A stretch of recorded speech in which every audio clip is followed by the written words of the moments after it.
Bismillahirrahmanirrahim. Assalamualaikum warahmatullahi wabarakatuh. Oke, kita lanjut ya diskusi mengenai dispensing dan konseling antidepresan. Nah, kita membahas depresi itu apa ya sebenarnya. Depresi itu merupakan gangguan mood, jadi gangguan perasaan seseorang, sehingga akibat dari gangguan perasaan itu dapat berhubungan dengan perubahan tingkah laku, kebutuhan energi, nafsu makan, ya, kualitas tidur, sampai ke berat badannya seseorang. Tanda dan gejala dari depresi itu sendiri ya tadi suasana hati jadi terlebih tertekan, ya, minat berkurang dalam melakukan aktivitas, penurunan berat badan atau malah kelebihan, ya, berat badan tanpa diet, insomnia atau mengalami hipersomnia, kekacauan dalam melakukan aktivitas, ya, agitasi psikomotor, rasa kelelahan berlebihan, ya, perasaan tidak berharga, rasa bersalah, kurangnya kemampuan berpikir atau berkonsentrasi, ragu-ragu, bingung, pikiran berulang-ulang untuk bunuh diri. Ya, kalau sudah melakukan pikiran berulang untuk bunuh diri itu sudah termasuk gejala depresi berat. Nah, sedangkan untuk gejala depresi berat yang lainnya, itu gejala yang timbul adalah hampir setiap hari selama satu periode dalam 2 minggu atau lebih. Pengobatan depresi sendiri itu menggunakan antidepresan. Antidepresan itu terbagi atas beberapa golongan. Yang pertama ada SSRI, ya, TCA, inhibitor mangal, dan grup antidepresan lainnya.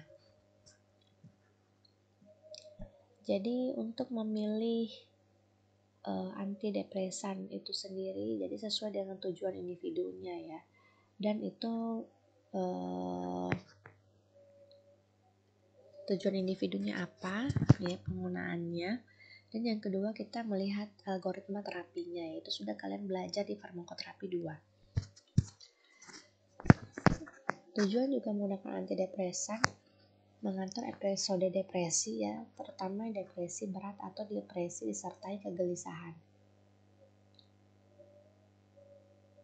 Untuk obat antidepresan sendiri,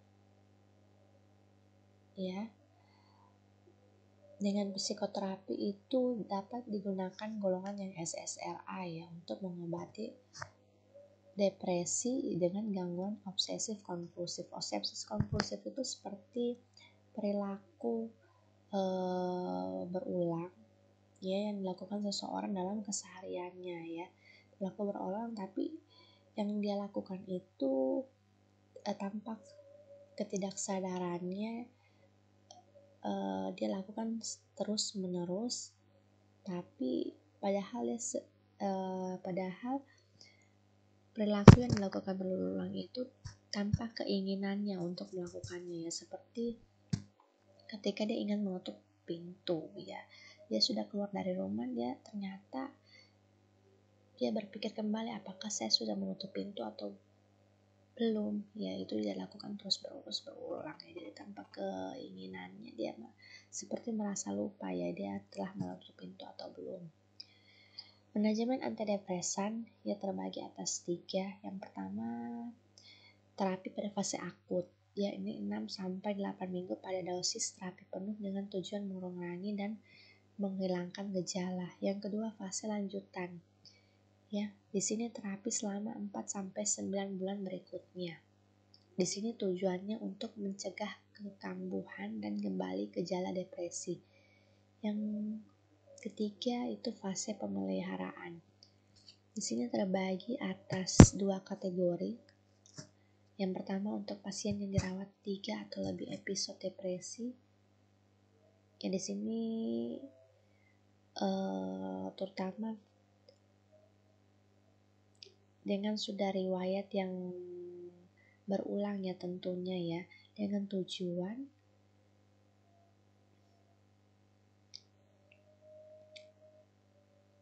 pasien depresi ini dilakukan penggunaan antidepresannya itu 1-2 tahun berikutnya. Jadi lamanya terapi pemeliharaan ini 1-2 tahun untuk pasien yang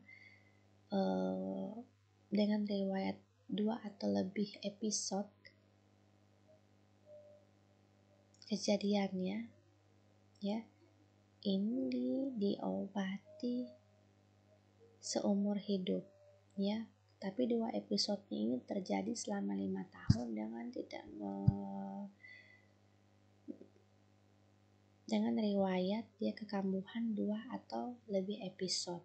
Ya, tujuannya di sini untuk mencegah juga ya kekambuhan depresi di masa-masa yang akan datang. Jadi pentingnya seorang farmasis yang mengetahui sebenarnya sampai di mana sih posisi terapi penggunaan antidepresan pada si pasiennya, apakah pada masih fase akut, ya lanjutan, atau pada fase pemeliharaan, ya, untuk mencegah kekambuhannya tadi, ya, karena terapi antidepresan sendiri itu adalah jangka panjang, ya, atau dalam jangka waktu yang lama.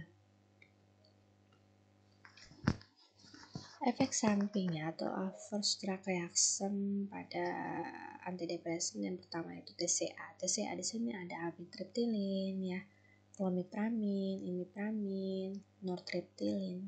Ya, ini yang paling umum terjadi yaitu sedasi dan mulut kering. Jadi efek anticholinergiknya meningkat. Ya, jadi untuk TCA juga itu paling banyak efek sampingnya menyebabkan gangguan kardiovaskular, terutama hipotensi ortostatik. Hipotensi ortostatik itu tiba-tiba tekanan darahnya drop, ya, ketika pasien itu dalam posisi istirahat, ya, seperti duduk, ya, tidur, itu namanya hipotensi ortostatik. Nah, sedangkan yang lainnya kebingungan mental, kelesuan, disorientasi, ya ini jarang terjadi. Yang kedua inhibitor MAO, ya, yang ready di Indonesia itu venlafaxine dan moclobemid. Untuk inhibitor MAO sendiri merupakan antidepresan yang termasuk golongan atau pilihan yang terakhir, ya. Kenapa?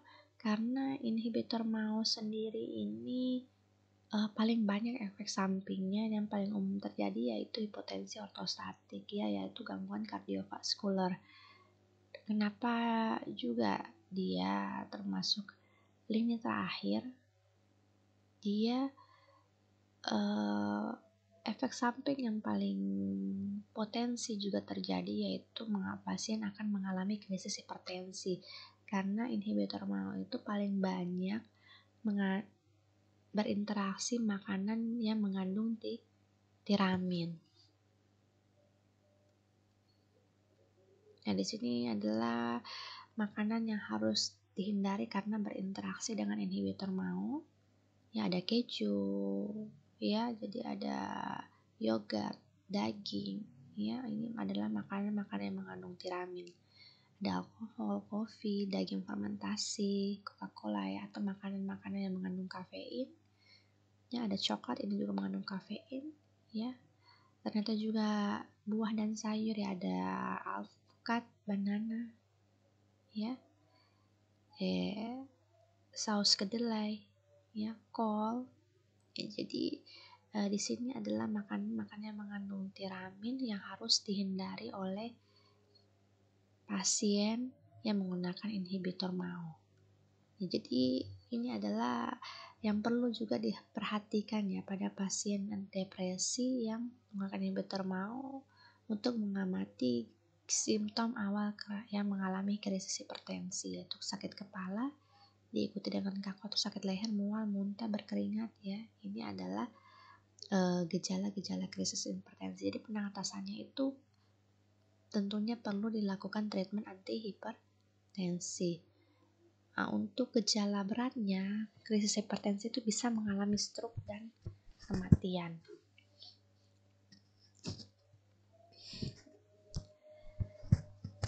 Nah, ini adverse drug reaction untuk golongan yang selanjutnya yaitu SSRI. Ya, SSRI ini sebenarnya merupakan terapi lini pertama, ya, selain TCA, ya, atau antidepresan trisiklik. Di sini ada fluoxetine, fluvoxamine, ya, paroxetine, dan cetrathionine. Ini sakit umum paling terjadi. Kenapa lini pertama? Dia juga efek sampingnya masuk kategori ringan ya, ada sakit kepala, gugup, pusing, insomnia. Yang paling sering itu sakit kepala ya.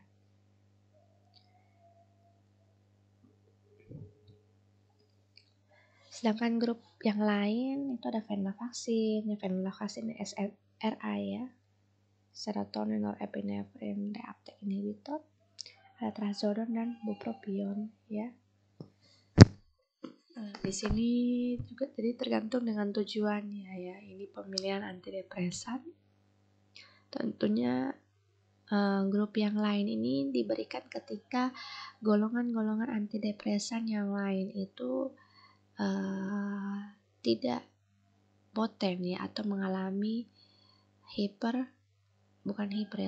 atau parsial ya, mengalami reaksi efektivitasnya hanya sebagiannya atau kurang efektif.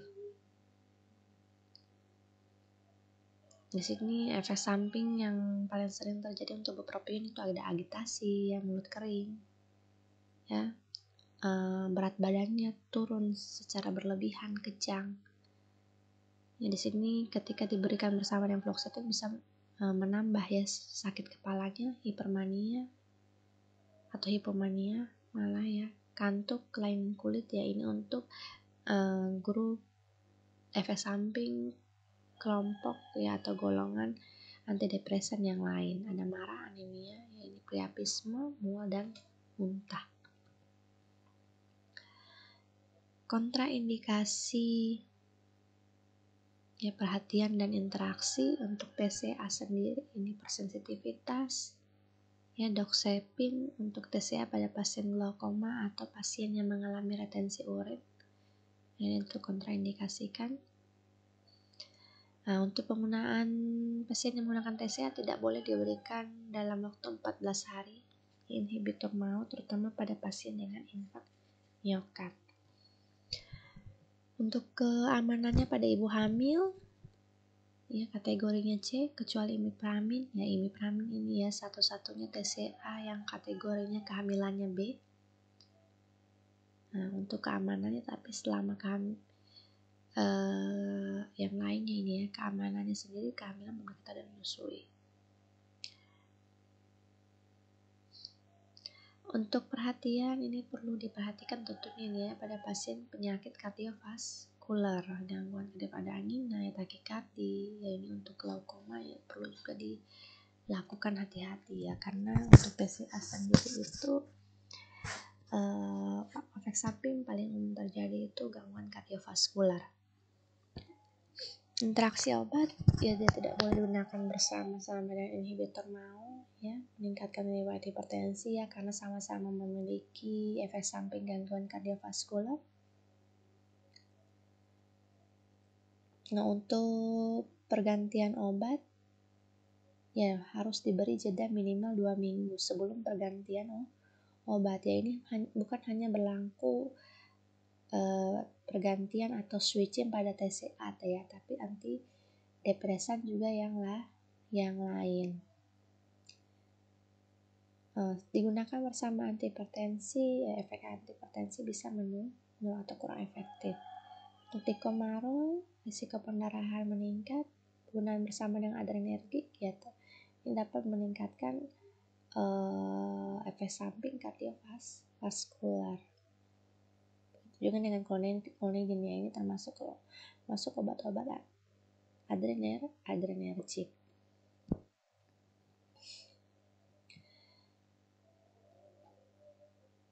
Kontraindikasi perhatian dan interaksi ya, ini untuk inhibitor MAO ya. Ini lebih ke hampir sama juga dengan TCA sebenarnya ya, ke gangguan kardiovaskular ya dikontraindikasikan. Precautionnya ya hampir sama juga ya, ini lebih cenderung ke pasien-pasien yang mengalami neurodegeneratif ya, pasien-pasien sudah mengalami penurunan penyakit saraf ya seperti Parkinson ya, ataupun yang mempunyai riwayat kejang.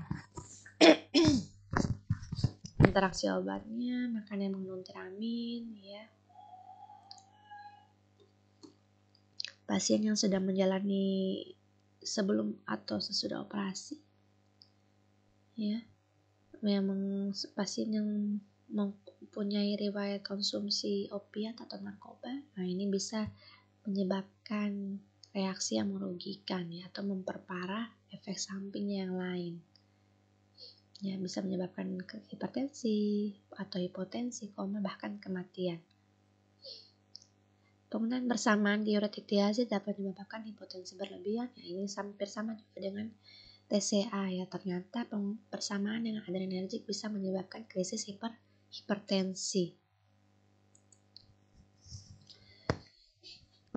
Untuk kontraindikasi, precaution, dan interaksi pada golongan SSRI, ya, dikontraindikasikan pada pasien hamil kecuali fluoxetine. Ini fluoxetine adalah obat yang paling aman, ya, golongan SSRI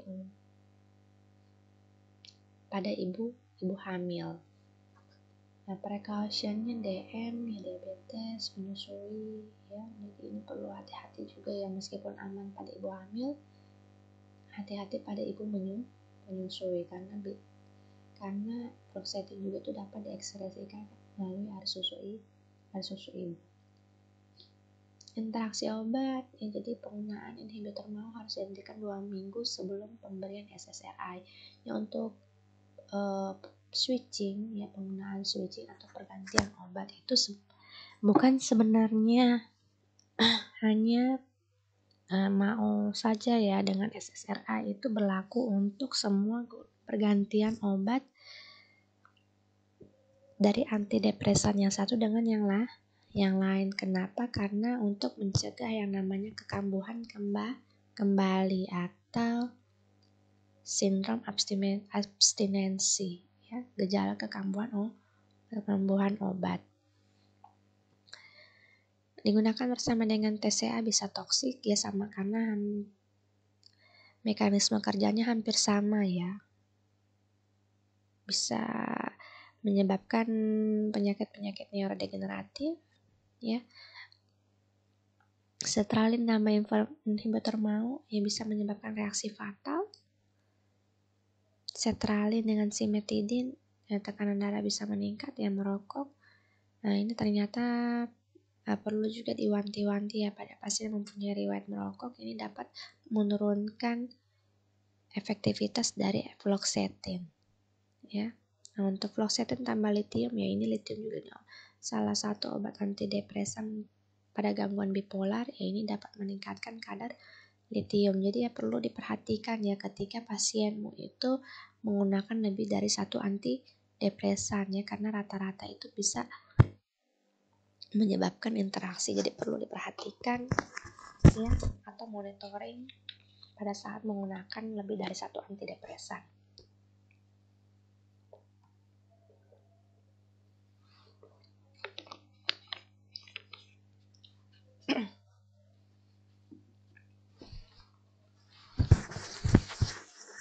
Nah, untuk kontraindikasi, latihan dan interaksi antidepresan yang lain atau group of miscellaneous, ada venlafaxine, trazodone, bupropion.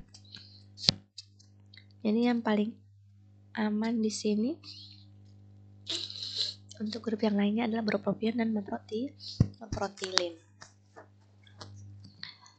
Nah, prekausinya tetap, ya, pada ibu menyusui juga, ya, pasien dengan gangguan ginjal, ya, CKD atau CLD, ya, ini penurunan fungsi organ, ya, pada sistem metabolisme. Ya, jadi obat-obat antidepresan ini perlu, ya, juga dilakukan pengaturan dosis, ya, pada pasien yang mengalami gangguan ginjal dan gangguan hati, ya, karena dapat memperberatnya pada sistem metabolisme pasien. Interaksi obatnya hampir sama juga, ya, dengan antidepresan yang lain, ya, alkohol, ya, fluoxetine dengan ini fluoxetine, ya, bisa mengurangi efek buspirol.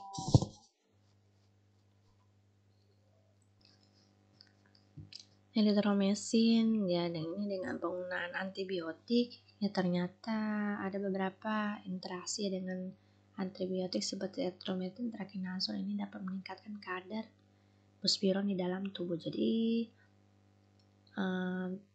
buspironnya harus diturunkan menjadi dosisnya menjadi 2,5 mg 2 kali sehari.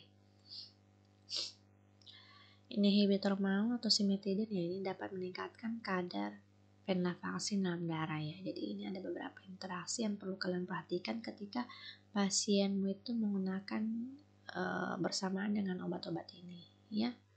Jadi ketika menimbulkan efek samping yang parah ya sebaiknya obatnya itu perlu dievaluasi kembali ya, mungkin diperlukan pengaturan dosis ya atau diganti dengan obat yang lain.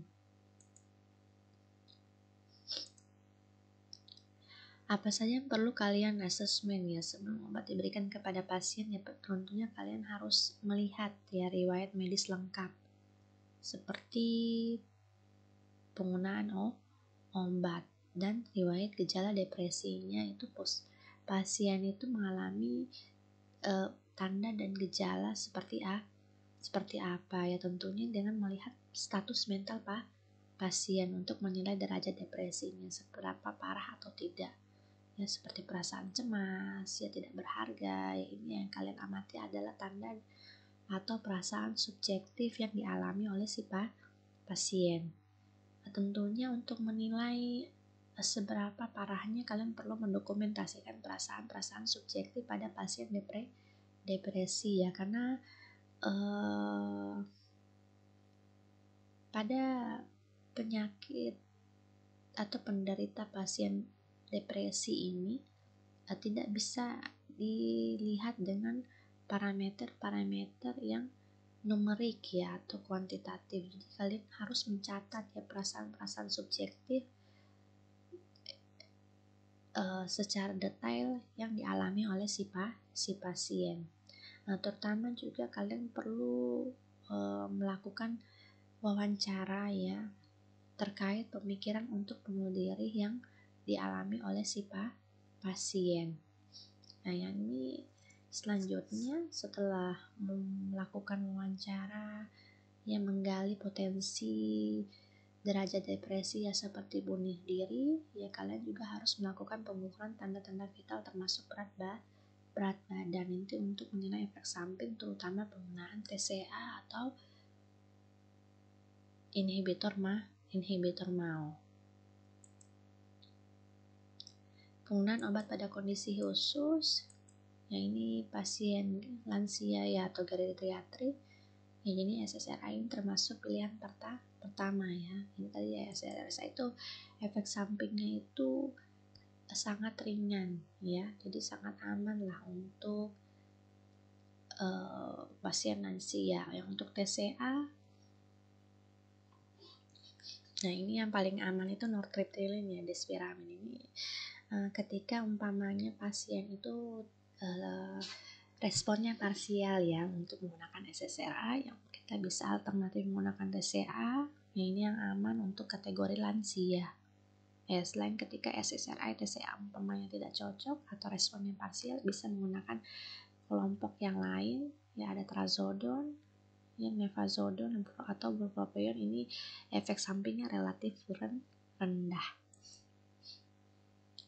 Nah, tentunya untuk pasien lansia sebaiknya diberikan setengah dosis ya pada dosis awal sebelum dilakukan pemberian dosis pemeliharaan. Untuk anak-anak dan remaja yang paling aman itu tetap ya pemilihan SSRI ya, karena ini SSRI itu juga merupakan terapi pilihan pertama pada pasien depresi. Untuk pasien hamil ya, nah ini sebenarnya lebih baik digunakan terapi non obat ya. Nah, tapi juga ya perlu dilihat ya sebenarnya apakah lebih besar resikonya atau manfaatnya. Jadi ketika pasien ibu hamil yang mengalami depresi ya tidak diobati ya bisa meningkatkan potensi ya keguguran, ya hipertensi atau preeklampsia atau berat bayi lahiran rendah atau dapat meningkatkan resiko postpartum depression ya.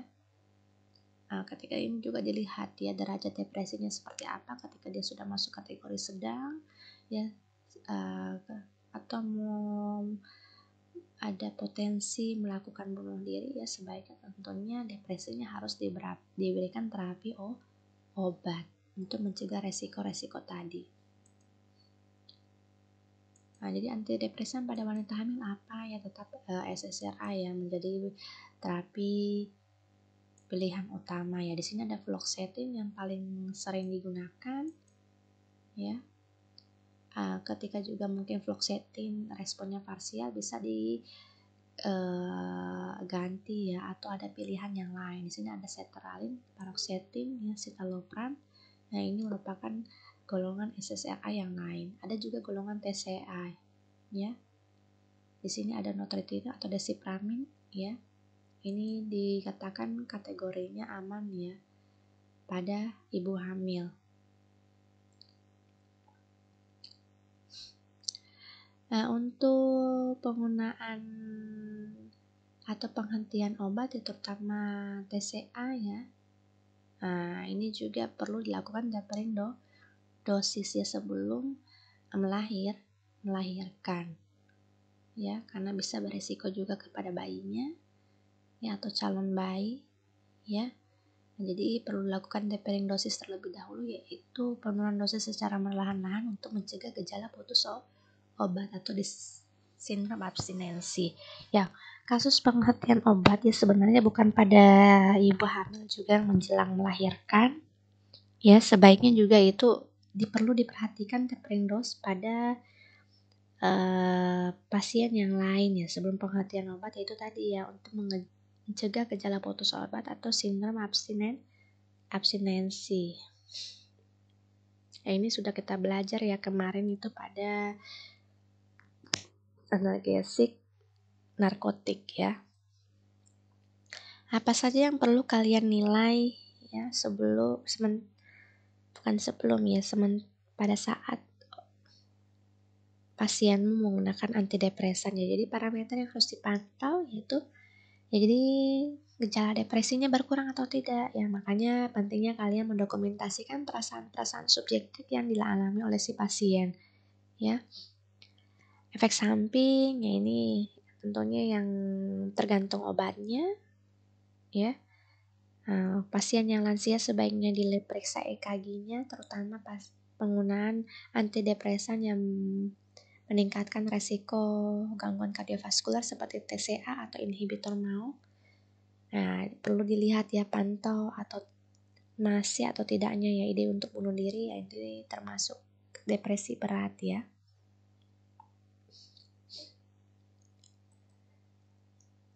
Apa saja yang perlu kalian KIE-kan ya pada pasien yang menggunakan antidepresan ya, terutama ini adalah ketidakpatuhan atau non-compliance ya, karena antidepresan sendiri penggunaannya jangka panjang ya, terutama sudah kalau masuk fase lanjutan sampai fase pemeliharaan. Jadi tanggung jawab pasien untuk menerima terapi antidepresan ya, di sini pentingnya peranan farmasis untuk melakukan monitoring atau penerimaan terapi antidepresan. Jadi salah satu juga cara meningkatkan compliance ya atau kepatuhan perlu disampaikan juga sebaiknya kepada keluarganya ya, menyampaikan efek-efek reaksi buruk yang kemungkinan akan terjadi sehingga pasienmu itu betul-betul yakin ya terhadap antidepresan yang diterima oleh si pasien. Ambil obat persis seperti yang diperintahkan ya, ini juga perlu diinstruksikan berulang ya kembali ke pasien ataupun keluarganya ya, karena bisa itu tadi ya gejala putus obat bisa saja terjadi Ya, jangan mengemudi atau melakukan tugas berbahaya, yaitu tadi ya efek antikolinerik dari beberapa antidepresan. Ya, ini efek samping umumnya. Ya, jangan mengambil obat tanpa resep. Ya, jadi ini adalah hal-hal yang perlu disampaikan kepada si pasien. Ya, ini jika pusing terjadi ya saat mengganti posisi, ya ini terutama pada pasien-pasien yang menggunakan TCA atau inhibitor mau, karena potensinya mengalami hipotensi ortostastik. Ya. Nah, ini adalah gejala-gejala hipotensi ortostatik adalah mengalami pusing ya saat mengganti posisi. Ya. Nah, ini adalah tekanan darah menurun apabila pada posisi istirahat. Ya. Nah, jangan kering. Jika kering mulut ya sebaiknya minum air putih. Ya, ini adalah gejala-gejala ya efek antikolinergik. Ini adalah beberapa KIE yang perlu kalian harus perhatikan ketika pasienmu itu menerima antidepresan. Ini adalah ringkasan ya yang perlu kalian lihat ya dari obat-obat antidepresan. Ya, di sini lengkap ya penggunaannya, ya, efek sampingnya dengan dosis range-nya ya. Jadi penggunaan antidepresan itu tergantung dari gejala ya, atau tujuan. Itu kita kembali tadi tergantung dari tujuan individu atau gejala yang dialami oleh si pasien ya. Jenis depresinya seperti apa ya. Kalau Dexepin ini untuk depresi yang masuk kategorinya cemas ya, dia depresi tapi dia lebih sering itu gejala yang ditimbulkan dari depresinya itu kecemasan ya, ini Doxepin. Nah, ini Clomipramine ya depresi yang mengalami OCD ya, itu tadi ya gejala-gejala OCD, dia melakukan perilaku yang berulang ya. Ketika pasien itu tidak mampu memahami apa yang dia lakukan dan kecenderungan melakukan berulang ya, seperti lupa ya, tapi bukan lupa ya. Nah, ini ada Imipramine juga depresi ya, ini atypical depression ya, ini phenelzine inhibitor mau. Atypical depression itu ketika pasienmu itu sudah mau lebih cocoknya ya depresi atipikal itu seperti pasien yang mudah mengalami marah ya, emosinya naik ya atau meninggi ya, ini termasuk kategori depresi atipikal. Oke, nanti ini yang lainnya kalian bisa baca ya. Nah, ini ada juga di sini paroxetine. Ya, ini antidepresan ya dengan gejala panik ya, panik disorder, bisa juga OCD ya, obsessive compulsive disorder atau kecemasan juga bisa ya. Pasien yang mengalami post traumatic stress syndrome ya, jadi ya tergantung lagi kembali kebutuhan si pasien.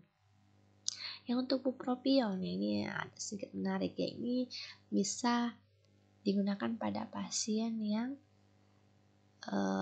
untuk berhenti merokok ya, terapi berhenti merokok. Di sini ada bupropion. Nah, ini materi dari Ibu mengenai dispensing dan konseling antidepresan.